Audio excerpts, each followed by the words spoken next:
আসসালামু আলাইকুম। আমি রুমানা গোরমেট কুকিং থেকে বলছি। আপনাদের সামনে আমি আজকে একটা চকলেট কেকের রেসিপি নিয়ে এসেছি।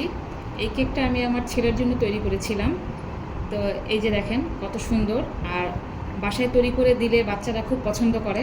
চলুন কেকটা আমরা কীভাবে তৈরি করেছি এই কেকের রেসিপিটা দেখে আসি।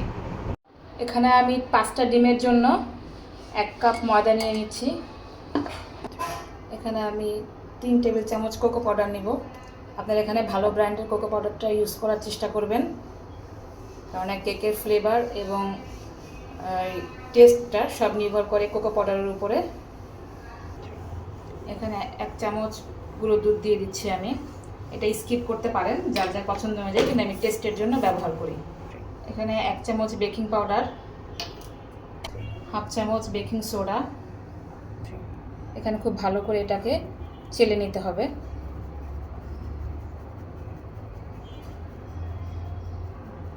যে ডিমের ময়ানটা আমি তৈরি করেছি দেখেন, এভাবে দেখুন খুব ঘন হয়ে যাবে। এই দেখেন মিলাচ্ছে না, দেখছেন? এখন হয়ে গেছে। এখন আমি এটার ভিতরে কুসুমগুলোকে দিয়ে দেব। আমি এখানে 1 টেবিল চামচ 1 চা চামচ আমি এখানে ভ্যানিলা এসেন্স ব্যবহার করছি।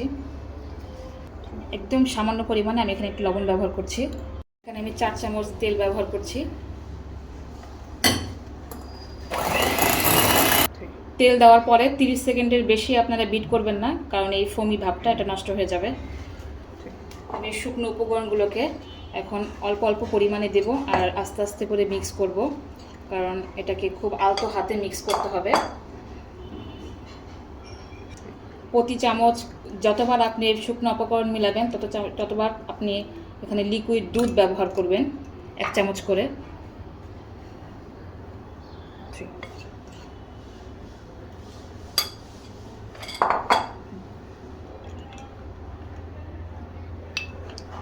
দুধটা দেওয়ার কারণ হচ্ছে আপনার ময়ানটা যেন খুব ঘন হয়ে না যায়। কেক তৈরি করা আসলে খুব কঠিন না। স্টেপ বাই স্টেপ যদি আপনি ফলো করেন, দেখবেন কেক পারফেক্টভাবে ফুলবে আর খুবই সুন্দর হবে, টেস্টটাও ভালো আসবে।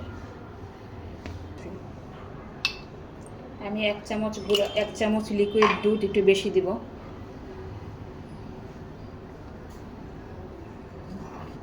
এখানে আমি 1 চামচ কফি পাউডার মিক্স করে রেখেছিলাম, সেটা দিয়ে দেবো। এটা দিলে কেকের টেস্টটা অনেক ভালো আসে।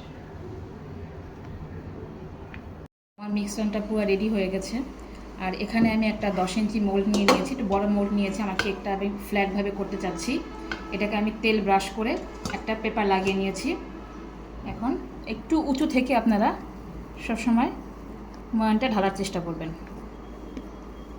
একটু ট্যাপ করে নেবেন, আর এবারে কাঠি দিয়ে এভাবে একটু লাড়াই নিলে মনে করেন ভিতরে যে একটা ইয়ে থাকে, হাওয়া থাকে, সেটা বাবলসটা বের হয়ে যাবে।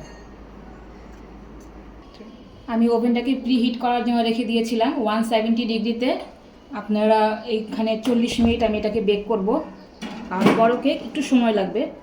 এই জন্য আমি 40 মিনিট এখানে আমি দিয়ে দেব। যদি দরকার হয়, প্রয়োজন হয়, আমি এটাকে চেক করে পরের সময়টা বাড়ানো যাবে।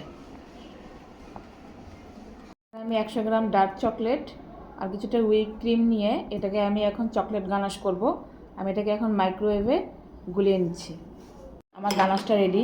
এটাকে আমি এখন ঠান্ডা করার জন্য একটু নর্মালে রেখে একটু ফ্রিজে রেখে দিব। 1.5 কাপ হুইপ ক্রিম নিচ্ছি, ক্রিমটা তৈরি করে নেব। আমি এখানে 1.5 কাপ হুইপ ক্রিম নিয়েছি, এটাকে আমি এখন বিট করে নেব। আপনারা আস্তে আস্তে এটাকে বিট করবেন। আর হুইপ ক্রিমটা নেওয়ার আগে এই বাটিটা আর এই স্ট্যান্ড দুইটা আমি নর্মাল ফ্রিজে রেখে দিয়েছিলাম 2 ঘন্টা। এখানে আমি সামান্য পরিমাণে গানাশ দিয়ে দেব। আমি কালারটা চাচ্ছি একটু হালকা চকলেটি কালার হবে, তাই।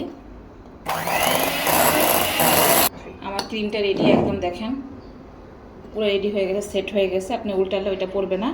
এটা দিয়ে আমি এখন কেকটাকে ডেকোরেশন করব। দেখেন আমার কেকটা কত সফট হয়েছে, এই দেখেন, দেখছেন কত সফট, একদম সফট হয়েছে। আমি একদম কেটে নিয়ে আসছি। আমি এখন এটাকে ডেকোরেশন করব।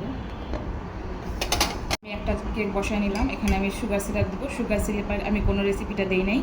এখানে 1 কাপ পানিতে আপনারা 4 টেবিল চামচ চিনি মিক্স করলে আপনার সুগার সিরাপটা হয়ে যাবে।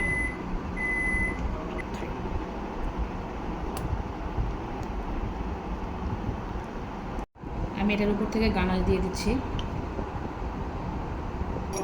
আমি এটার উপর থেকে আরেকটা লেয়ার দিচ্ছি। এভাবেই আমি 3টা লেয়ার করে নিব। এরকম করে কিছু ফুল করে নিচ্ছি। আমি এখানে আজকে নজেল ব্যবহার করব না। দেখেন কয়েকটা ফুল করেছি, দেখতে কত সুন্দর লাগতেছে।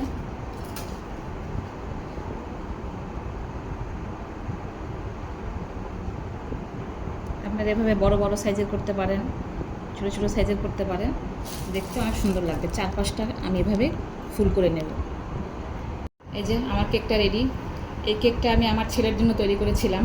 আপনারা এভাবে বাসায় তৈরি করে খাবেন আর বাচ্চাদেরকে উপহার দিবেন, দেখবেন বাচ্চারা খুব পছন্দ করবে। আর চকলেট কেক তো অনেক টেস্ট, বাসায় একবার হলেও আপনারা এই কেকটা তৈরি করবেন।